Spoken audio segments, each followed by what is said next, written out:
முதல்வர் பதவி ஏற்பில் இழுபறி நீடிப்பதால் விஜய் விரக்தி அடைந்துள்ளார். ஆட்சியே வேண்டாம், யாருக்கும் அடிமையாக இருக்க நான் விரும்பவில்லை, பதவிக்காக எவர் காலிலும் விழ தயாரில்லை, மீண்டும் மக்களிடமே போவேன் என்று விஜய் உரத்த குரலில் சொன்னதாக தாவேக வட்டாரங்கள் தெரிவித்துள்ளன. மெஜாரிட்டி கிடைக்கும் என்று நம்பினேன், கொஞ்சம் குறைந்துவிட்டது. என்னை போலவே ஜாதி மத ஊழலுக்கு எதிரான மனநிலை கொண்ட சிறு கட்சிகள் ஆதரவு தரும் என எதிர்பார்த்தேன். கம்யூனிஸ்ட் கட்சிகள் பதவியை எதிர்பார்க்காமல் ஆதரவு தெரிவித்தனர். ஆதரவு தருவதாக அவர்களிடம் வாக்களித்த திருமாவளவன் நிறைவேற்ற முடியாத நிபந்தனைகளை அடுக்குகிறார்.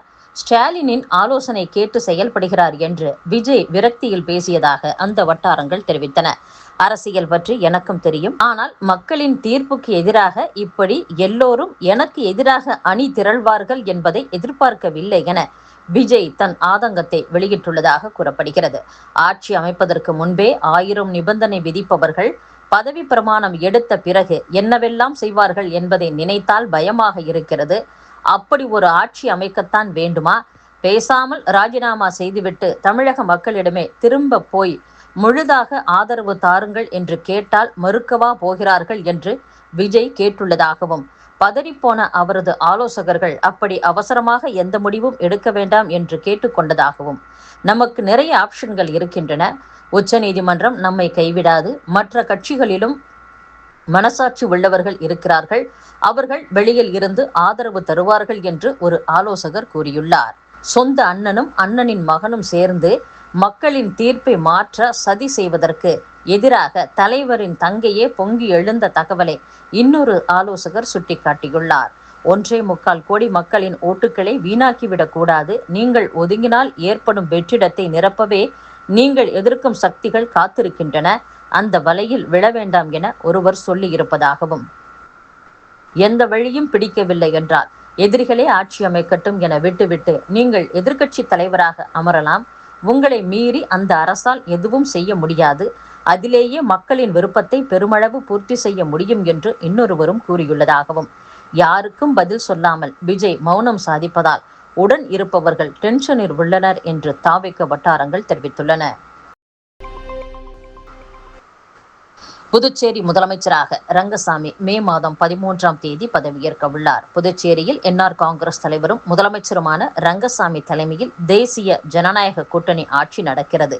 நடந்து முடிந்த சட்டசபை தேர்தலில் மொத்தமுள்ள 30 தொகுதிகளில் 18 இடங்களை கைப்பற்றி தேசிய ஜனநாயக கூட்டணி ஆட்சியை தக்க வைத்தது.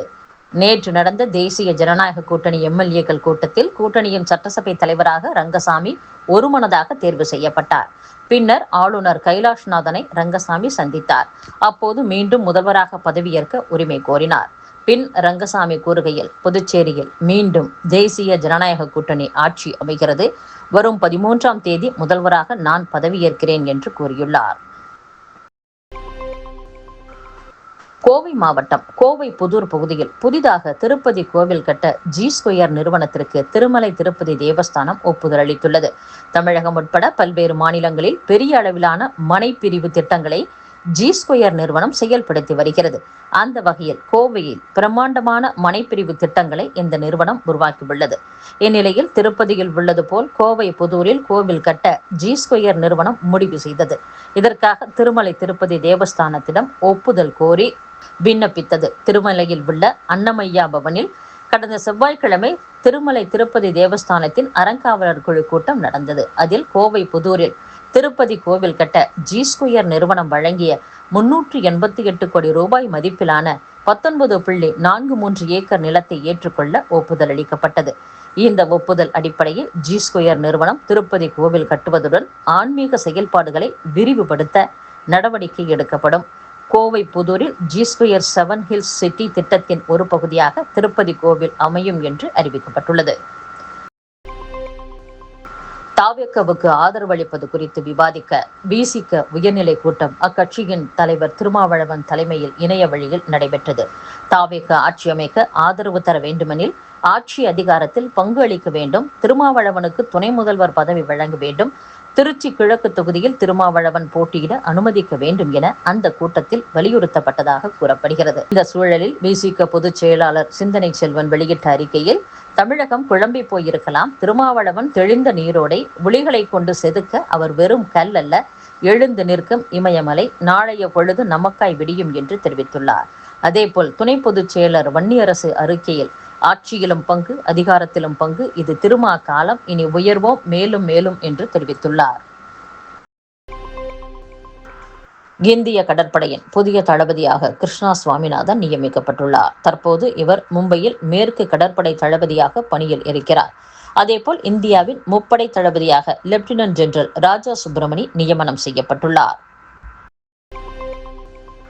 தொழிலதிபர் அனில் அம்பானி தலைமையிலான திருபாய் அம்பானி குழும நிறுவனங்கள் மிகப்பெரிய வங்கி மோசடியில் ஈடுபட்டதாக கூறப்படும் நிலையில் இது குறித்து விரிவான மற்றும் ஆழமான விசாரணை அவசியம் என உச்சநீதிமன்றம் தெரிவித்துள்ளது. இந்த மோசடி மூலம் வங்கிகளுக்கு 27,337 கோடி ரூபாய் இழப்பு ஏற்பட்டிருப்பதாக சிபிஐ தெரிவித்துள்ளது.